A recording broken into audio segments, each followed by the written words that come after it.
In a prior video, we asked what would happen if you have an Azusa Lost But Seeking out on the battlefield, which allows you to play 2 additional lands on your turn. You play 2 lands, but then you cast an Essence Flux, exiling Azusa and bringing her back to the battlefield. How many more lands can you play in this turn? Because landfall is such a popular archetype, and because there are so many new players who may not be as experienced with this, let's go ahead and break down why this works and how this works.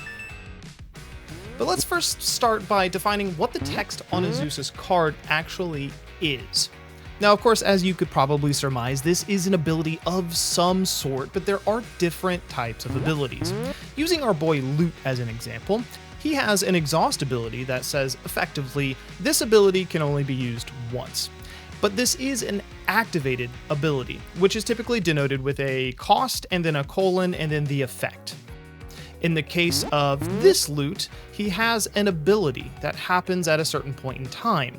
This is a triggered ability, and these are signposted by words that say when, whenever, or at, and trigger according to their text. In the case of Azusa, she doesn't have the colon punctuation or use when, whenever, or at. So what is this? Well, this is a static ability. CR 604.1 says static abilities do something all the time rather than being activated or triggered. They are written as statements, and they're simply true. In this case, Azusa has a static ability that is also generating a continuous effect, and we can refer to CR 611.3 for this, specifically 3A. A continuous effect generated by a static ability isn't locked in, it applies at any given moment to whatever its text indicates. And 611.3b says the effect applies at all times that the permanent generating it is on the battlefield or the object generating it is in the appropriate zone. So Azusa's text is a static ability that generates a continuous effect that is simply true as long as she is on the battlefield. But why are we talking about flickering or blinking? Why does any of that matter? Why does Essence Flux matter in this case? Let's go back to activated abilities and Loot, for instance. As long as Loot is on the battlefield, the game is tracking how often any of his abilities have been activated so as to prevent you from exceeding the quantity of activations allowed.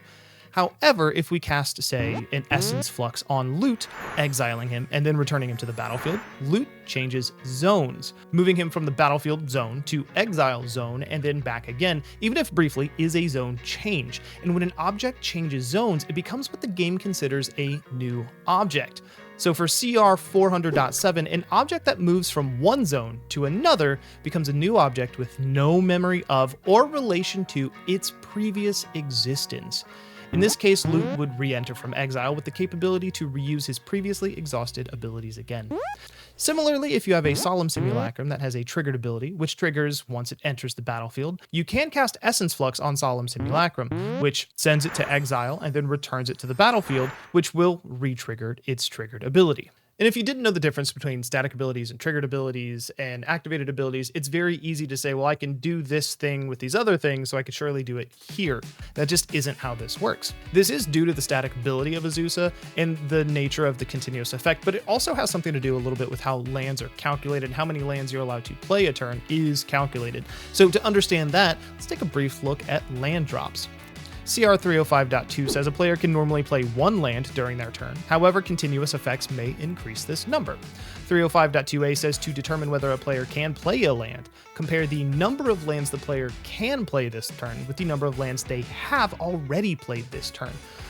And 305.2b says a player can't play a land for any reason if the number of lands the player can play this turn is equal to or less than the number of lands they have already played this turn. Ignore any part of an effect that instructs a player to do so. Now, I know this might be confusing, so we're going to take an aside for a second and say things like Growth Spiral say that you may put a land. If you play Explore, Explore says put in a land. This is different than playing a land. So if you cast Growth Spiral on an opponent's turn, yes, you can put that land into play because it circumnavigates with the term play. Put, play. It's interesting. Now back to Azusa. Because of her static ability, Azusa is effectively modifying the rules for as long as she is on the battlefield. Azusa allows you to play 2 additional lands for a total of 3 on your turn. So what does happen when you blink her? You can play 2 of your 3 lands and then blink her. In the moment she is briefly exiled, your total for playable land drops goes back down from 3 to 1, which you have fulfilled. You've played 2 out of your 1. And then as she re-enters the battlefield, the number of lands you can play a turn increases from 1 back up to 3, leaving you with the aforementioned 2 out of 3 land drops played for turn. You can play 1 more land this turn. And voila, not too difficult. We just want to be sure that we're parsing and identifying the individual components for why some of these things are different, why they might be being confused with one another, and try to keep things straight. How did we do? Did we skim anything, misinterpret anything? Did we get anything wrong? 100% keep us in check here. Thank you so much for being part of the channel, for watching this video, and go out there and play those landfall decks, you disgusting monsters.